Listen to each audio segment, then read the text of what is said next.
नमस्ते। आज हामी कवि लेखनाथ पौड्यालको परिचय र उनका काव्यगत प्रवृत्तिको बारेमा छलफल गर्न गइरहेका छौँ। बिएड दोस्रो वर्षको पहिलो पाठ अन्तर्गत हामीले कवि लेखनाथ पौड्यालको गौथलीको चिरिबिरी कविता पढ्छौँ र यस अन्तर्गत हामी कवि लेखनाथको परिचयतिर जाउँ है त।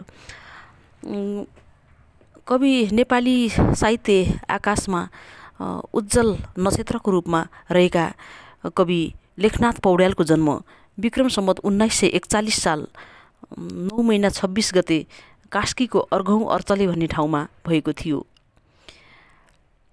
यिनले संस्कृतमा मध्यमासम्मको शिक्षा हासिल गरेका थिए।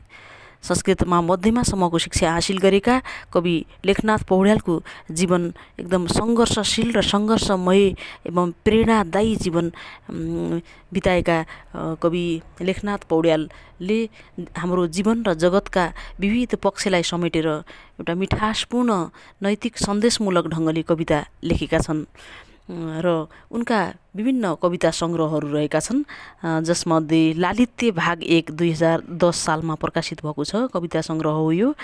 त्यस्तै लालित्य भाग 2 2025 सालमा यो कविता सङ्ग्रह सङ्ग्रहित भएको छ। त्यस्तै गरेर कवि शिरोमणि लेखनाथ पौड्यालका प्रतिनिधि कविता 2041 सालमा चाहिँ लेखनाथका प्रमुख कविता 2046 साल गरेर चाहिँ विभिन्न कविता सङ्ग्रहहरू यिनले चाहिँ प्रकाशित गरेका छन्। त्यस्तै गरी उनका कविताहरूमा चाहिँ काव्यमा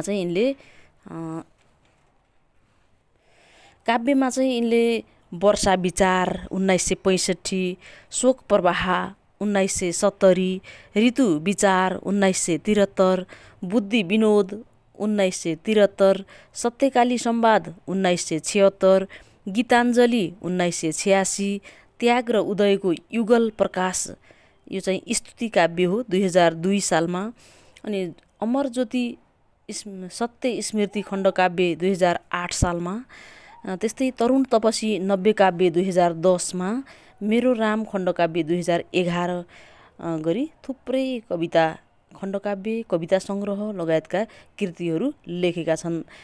यसरी यिनले चाहिँ पहिला कुन कविता लेखे होला नि त लेखनाथ पौड्यालले भन्ने पनि जिज्ञासा लाग्न सक्छ। यिनले चाहिँ सबैभन्दा पहिला चाहिँ कविता कल्पद्रुममा चाहिँ सङ्ग्रहित श्रृङ्गार 25 कविता कल्पद्रुममा यिनले यो श्रृङ्गार 25 र मानसाकर्षणी दुईटा कविताहरू एकैचोटि छपाएर नेपाली साहित्यमा प्रवेश गरेका थिए। के त भन्दा एउटा श्रृङ्गार 25 र अर्को मानसाकर्षणी, यी दुईटा कविताहरूमा चाहिँ यो श्रृङ्गारिक रसमा आधारित कविता कल्पद्रुम भन्ने त्यो 1962 मा चाहिँ प्रकाशित भएको थियो।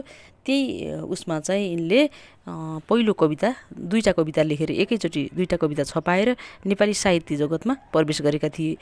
यसरी प्रवेश गरेका कवि लेखनाथ पौड्यालले थुप्रै अथवा दर्जनौं कृतिहरू लेखेर नेपाली साहित्यलाई हराभरा तुल्याएका छन्। लेखनाथ पौड्यालका केही काव्य कृतिहरू त हामीले थाहा पाइहाल्यौँ। अब लेखनाथ पौड्यालका प्रमुख कवितात्मक विशेषताहरू के छन् त अथवा काव्यात्मक प्रवृत्तिहरू के रहेका छन् त भन्ने सम्बन्धमा हामी छलफल गर्न गइरहेका छौँ। 1 नम्बरमा लेखनाथ पौड्याल परिष्कारवादी धाराका प्रवर्तक हुन्। परिष्कारवादी धाराका प्रवर्तक हामी लेख्न सक्छौँ। 1 नम्बरमा परिष्कारवादी धाराका प्रवर्तक। 2 नम्बरमा प्रथम आधुनिक कवि अथवा नेपाली कवितामा आधुनिकता भित्राउने कवि। 1 नम्बरमा परिष्कारवादी धाराका सशक्त कवि। 2 नम्बरमा नेपाली काव्यमा आधुनिकता भित्राउने प्रथम आधुनिक कवि। 3 नम्बरमा नियम संयम र अनुशासनमा आधारित रहेर कविता लेखिनुपर्छ भन्ने मान्यता बोकेका कवि। त्यस्तै गरी 4 नम्बरमा पूर्वीय दर्शनको व्याख्याता भएकोले चाहिँ यिनले आध्यात्मिक दर्शनमा आधारित रहेर कविता लेख्नु, आध्यात्मिक दर्शनमा आधारित कविता लेखन। त्यस्तै सरल सहज र सरस भाषा शैलीको प्रयोग। अनि अर्को नम्बरमा यिनी चाहिँ शिल्प सचेततामा जोड अनि कविता लेखनलाई चाहिँ बौद्धिक सम्झने बौद्धिक कसरत सम्झने कवि लेखनाथ पौड्यालले कविता उसलाई चाहिँ कवितामा एउटा बौद्धिकताको प्रस्तुति हुनुपर्छ भन्ने कुरालाई पनि यिनले जोड दिएका छन्। त्यस्तै गरेर यिनी सांस्कृतिक र आध्यात्मिक चेतना त आइहाल्यो। त्यसपछि चाहिँ यिनी भाषिक चयनमा अनुशासन लेख्दाखेरि चाहिँ भाषिक अनुशासनलाई ख्याल गर्नुपर्ने कुरालाई जोड दिन्छन्। त्यस्तै गरेर यिनले अरू प्रवृत्तिहरू पनि रहेका छन्। आत्मपरक लेखन भन्दा पनि वस्तुपरक लेखनमा यिनले जोड दिएका छन्। यिनले वस्तुपरक लेखन यो प्रकृतिको आत्मपरक नभएर वस्तुपरक वर्णनमा यिनले जोड दिएका छन्। त्यस्तै गरेर भौतिक संसारमा यान्त्रिक आविष्कारबाट कृत्रिम बन्दै गएको परिवेशप्रति व्यङ्ग्य पनि गरेका छन्। त्यस्तै अर्को छ लेखनाथ नैतिकता र आदर्शको पाठ पढाइएको पाइन्छ।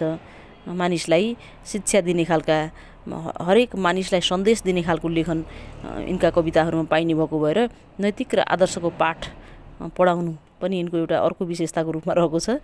त्यस्तै यिनलाई संस्कृत शास्त्रीय छन्दको सफल प्रयोक्ताको रूपमा पनि लिइन्छ। यिनी शास्त्रीयवादी धाराका सशक्त कवि पनि हुन्, प्रवर्तकै हुन्। त्यही भएर यिनलाई चाहिँ संस्कृत साहित्य छन्दका शास्त्रीय छन्दका सफल प्रयोक्ताको रूपमा पनि लिन सकिन्छ। त्यस्तै गरी यिनलाई अनुप्रास, एमक, रूपक, दृष्टान्त, उत्प्रेक्षा जस्ता अलङ्कारको विशिष्ट प्रयोग गर्ने कविको रूपमा पनि लिन सकिन्छ। र यिनी चाहिँ यिनको उसमा चाहिँ साम्यवादी चिन्तनको प्रभाव रहेको पाइन्छ। यसर्थ कवि शिरोमणि लेखनाथ पौड्यालको परिचय र उनका काव्यगत प्रवृत्तिहरू यति नै गरौँ। हवस् त, धन्यवाद।